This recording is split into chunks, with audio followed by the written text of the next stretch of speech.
All right, gang, we're throwing in a River City Plus. It's that space where we can have an extended conversation, you know, have a little more time to get to know people. So we've got Mason Vibe with us, and I have to apologize. So we booked the segment, and I teed up, but I didn't confirm your last name. So coming from Texas, I'm like, oh, it's got to be Villa.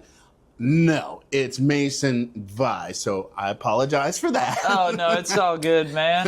It's one of those things where I imagine, you know, the folks where I come from, like I said, in Virginia, I'm sure it was originally Via, maybe back in the day. It's a French name, French Huguenot. That's where it originally occurs, all from this guy, Amer Vi, who came over here when he was 14 years old with his new bride on a ship, you know, to America years and years ago. But, yeah, I just imagine it was Via at one point, and then all the people would chaw it back in their lip, you know. Just they got chaw. Yeah, you know. Mason Vi, yeah, instead of Mason Vi or whatever. You know. I love it. But, I mean, so I love that you know your history. It's like, yeah, it's 14, French Huguenot. I'm like, okay, yeah, I don't even, that's good stuff. Yeah, I'm on this Facebook group with all the other Vi's of the world. There's not that many, and a lot of people think I don't think, you know, my dad used to have this story he'd tell us, it's more of one of them fishing stories, where he's like, Steve Vi, the amazing electric guitar player, he's like, oh yeah, that was our cousin. He was over there practicing classical guitar back in the third grade. I'm like, yeah, I don't know if that's... I've looked it up. We're not related, so it's one of the stories, you know.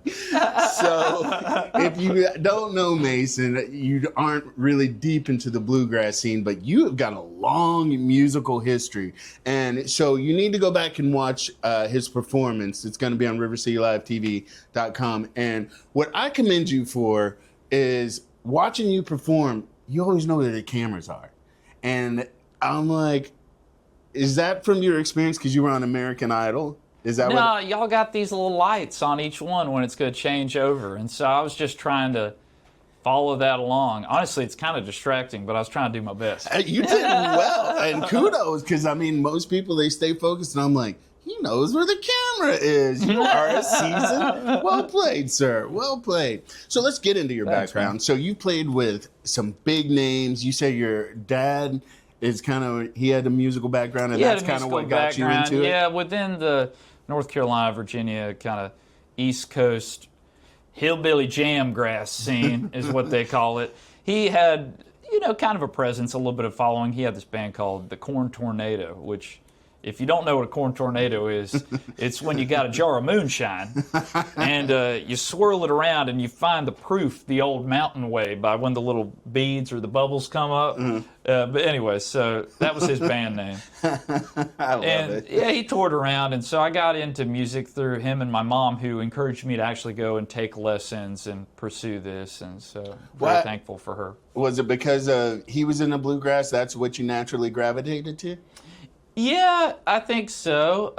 I mean, I was just around fiddles and banjos and all that stuff, but it's not even just him. It's more the location of where I grew up and what was available. The other thing that I find more honestly is that it's just easier to play acoustic instruments versus hauling around these big amps and drum kits and you know, you can kind of go play acoustic instruments in the holler or, you know, at the campfire or at night, and nobody will get as mad at you. So those were, you know, often tended to be the places and times that I playing, you know, where, you know, you could just be on the street corner busking, and that's kind of where a lot of this culture comes from, with this music. Did you anticipate when you got into music that you would have the opportunities that you've had? Because, I mean, coming from the holler, if you don't, what is a holler? Because I know it from watching Justified back in the day, but people might not know what a holler is. Well, I just think of it as a town that you got to drive 45 minutes to go to the grocery store kind of thing, you know?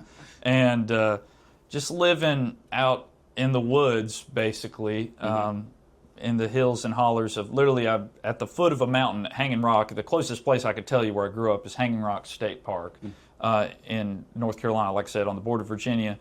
And then I live right next to the Dan River. So I was raised up at the foot of a mountain on the banks of a river.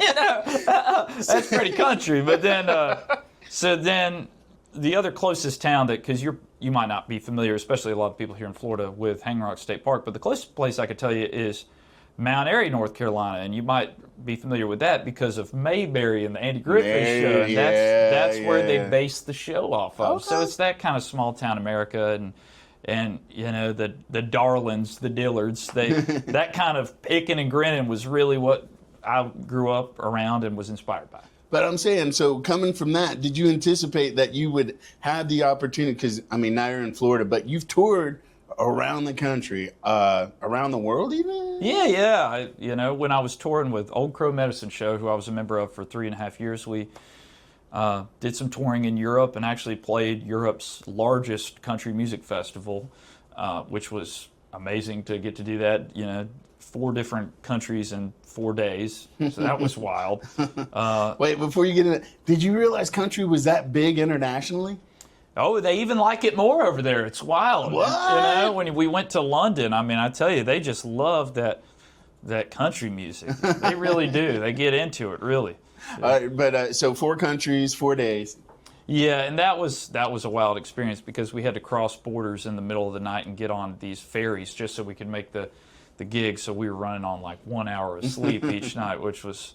So that's been my testament each time that I got a gig or anything nowadays where I think, I'm running low on sleep. I don't think I can do it. Well, I made it through that one time. And that's, you know, I'm sure everybody has that one experience. Well, if I made it through that, I can do this. Well, basically, it's preparing you for kids because you're going to have a lot of sleepless nights someday. Because congratulations, got married. Yes, I just got married this year, and it seems like all my bluegrass buddies and close friends are having kids right now. I even have a song on my new album called Mountain Lullaby that's kind of a tribute to one of my best friends, Nate Leith, who he's actually the person who introduced me to my wife. He recently had a little baby, and I was named his godfather, actually, which is pretty cool. And so tribute did that to little Riley, Mountain Lullaby. Check it out online. I like it. So now you're here in Jacksonville. You're actually in Florida now. So he's based in Florida in Gainesville, but he's going to be at Blue Jay Listening Room this weekend. That experience, I know you've been here at Ponte Vedra Concert Hall. That, I'm sure, was amazing. Blue Jay is going to be a whole different vibe. It's like super intimate. And are you ready for that, to get up close and personal with some new fans? Oh, I'm really excited about it. I got some buddies who did a residency there a while back who were in the Billy Strings band. They had a little side project called the Sewanee Mountain Boys, which is kind of a joke of a name in itself. But they played bluegrass there for a couple nights in a row at the Blue Jay, and then live streamed the events. And that's kind of where I first became familiar with the venue. And so I'm really excited to get to go and play there. My good friend and the bass player who's playing with me tomorrow night, Michael Godwin, who in the past has played with the likes of Bill Monroe, who invented the genre of bluegrass, as well as Vassar Clements, a great Florida statesman who's an amazing fiddle player in the country and bluegrass world. He's playing bass, and he was kind of the one who connected me to Kara over there at the Blue Jay. And he runs a jam there once a month, and he's kind of lives around this area. So I'm hoping he's going to bring a lot of local folks out, and maybe somebody that's watching here knows him too. Yeah, who knows?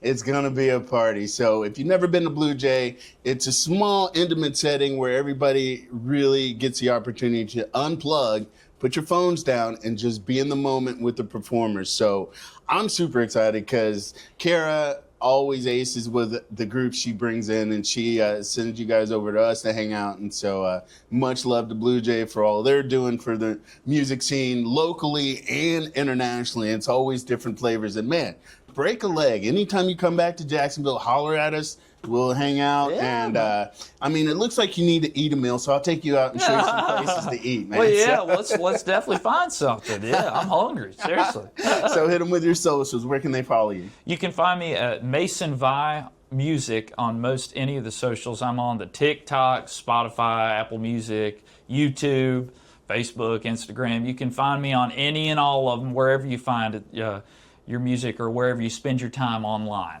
I mean, and we'll probably hit all of them. So, man, kudos to you for your game, and good luck. Break a leg tomorrow. I look forward to seeing what you guys keep doing in the future. So, you guys, I mean, you're Florida, so we can still call you locals. So support your locals. And all right, y'all, we're going to wrap this up, and we will see you soon. We're going to have another Plus in the hopper soon. But as always, we're on Monday through Friday at 9:30 for River City Live. Thanks for having me.